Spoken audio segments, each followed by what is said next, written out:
శర్మ గారు ఇక్కడ మళ్ళీ ఒకసారి ఈ ఈ అంశాన్ని గురించి కూడా మనం మాట్లాడితే ఈ మొత్తం వ్యవహారాన్ని ఇందాక కాలర్ చెప్పినట్టుగా అసలు ఈ స్టార్ట్ చేసింది శివాజీ ఏదో అన్నాడు, ఆయన ఒపీనియన్ ఆయన చెప్పుకొచ్చాడు.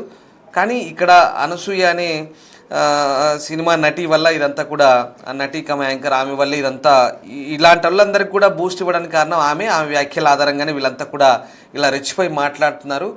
అసలు వీళ్ళందరిపై చర్యలు ఎందుకు ఉండవు అనేది ఆయన వాదన. మీరేమంటారు?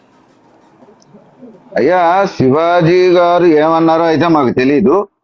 మేము కేవలం వీడియోలో చూసాం. ఏదో సందర్భంలో ఆడవాళ్ళ దుస్తుల గురించి మాట్లాడుతూ నింపుగా ఉండాలి, హిందూ ధర్మం గురించి మాట్లాడారు. అంతవరకు ఓకే. ఆ తర్వాత 2-3 పదాలు ఏవో అనకూడనివి అన్నారు అని విన్నాము. దానికి క్షమాపణ కూడా ఆయన చెప్పారు అని కూడా తెలిసింది. నిన్న మొన్న వాళ్ళు ఆయన్ని మహిళా కమిషన్ కూడా పిలిచి చట్టపరమైనటువంటి చర్యలకి ఉపక్రమిస్తున్నారు అన్న సంగతి కూడా తెలిసినదే. మరి ఇక్కడ ఉన్నటువంటి ఒక శివాజీ, ఒక యాక్టర్ ఏదో స్టేజ్ మీద అని ఏమన్నాడో, సందర్భం ఏమిటో మాకు తెలియదు.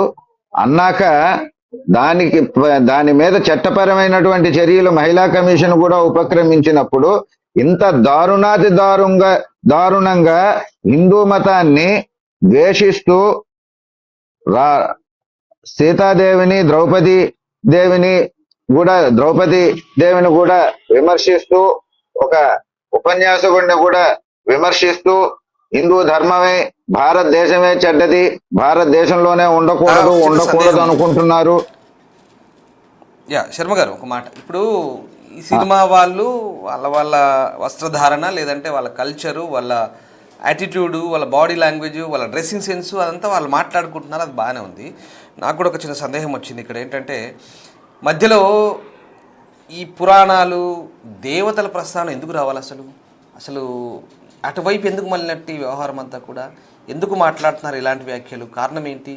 అంటే ఎవరు ఈ అంశాల పరంగా ఎంత మాట్లాడినా, నోటికి ఎంత వచ్చినట్టు ఎంత మాట్లాడినా దీన్ని ఎవరు పట్టించుకోరనా? లేదంటే అది స్వేచ్ఛ? ఎక్కడో ఉండి ఏదో మాట్లాడితే, అడ్డగోలుగా మాట్లాడితే అది దాన్ని ఏమనుకోవాలి?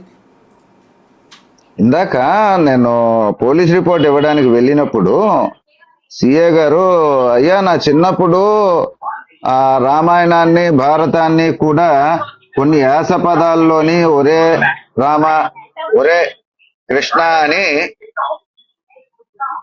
పలుకుతూ దాన్ని చాలా అవహేళన చేశారు. వాటిని మీరు ఎందుకు పట్టించుకోలేదు అని నన్ను అడిగారండి. అప్పుడు ఆ సీఏ గారికి ఇదే చెప్పాను, అయ్యా ఆ రోజులు చెల్లిపోయాయి, అప్పుడు ఎవరో ఏదో చేశారు. ఈ రోజు విశ్వ హిందూ పరిషత్ మట్టుకు హిందూ ధర్మం అని ఏమి అన్నా కూడా, ఇంచెత్తు మాట అన్నా కూడా ఊరుకునేది లేదు, దీని మీద ఉద్యమిస్తుంది. కనుక అప్పుడు ఎప్పుడో జరిగిపోయిన దాని గురించి ఇప్పుడు అక్కర్లేదు ప్రస్తావన. ఇప్పుడు జరగబోతున్నది, జరుగుతున్న దాని మీద మేము కంప్లైంట్ ఇచ్చాం గనక దీని మీద యాక్షన్ తీసుకోండి అని చెప్పామండి. రైట్. ఒక కామెంట్ వచ్చింది, నేను మీకు చదివి వినిపిస్తాను. సరోజిని కామెంట్ చేశారు, వీడు చాలా మందిని బ్లాక్మెయిల్ చేశాడు అంటున్నారు. అట్లీస్ట్ బీజేపీ ఏపీలో హోమ్ మినిస్టర్ మీద ఒత్తిడి చేసి అయినా సరే, ఒత్తిడి చేసైనా వీడిని ఇండియాకి పట్టుకురావాలి అంటూ ఆమె కామెంట్ చేస్తున్నారు. రకరకాల ఒపీనియన్స్ వస్తున్నాయి ఇట్లా.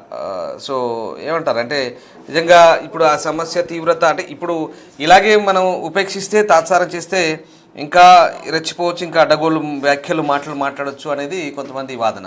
మీరేమంటారు?